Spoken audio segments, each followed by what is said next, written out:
नाज़रीन खैरपुर नाज़न शाह मां update share कंदासीं। इम्कानी ॿोॾ खां बचाव लाइ अलमदार चौक वटि ॿोॾ बचाव कमेटी जे अॻवाननि तरफ़ां कॉन्फ्रेंस घुराई वई।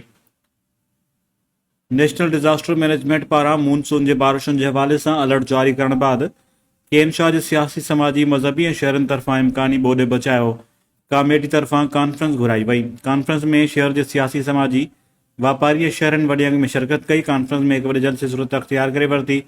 पूरे तालुके में 2010 ऐं 22 जी थियल तबाही सबबि माण्हू मासूम बचनि सां टेंटनि में रहण ते मजबूर आहिनि। हिननि चयो त 2022 जी महा ॿोॾ में फसल तबाह थी विया, असांजा माण्हू रुढ़ी ऐं सड़ी शही थी विया, मगर उन्हनि जी सार संभाल न लधी वई। 2022 जा लॻल कट हींअर ताईं बंदि न आहिनि थी सघिया, जंहिंमां इहो साबित थिए थो त हुकूमत संजीदा नाहे।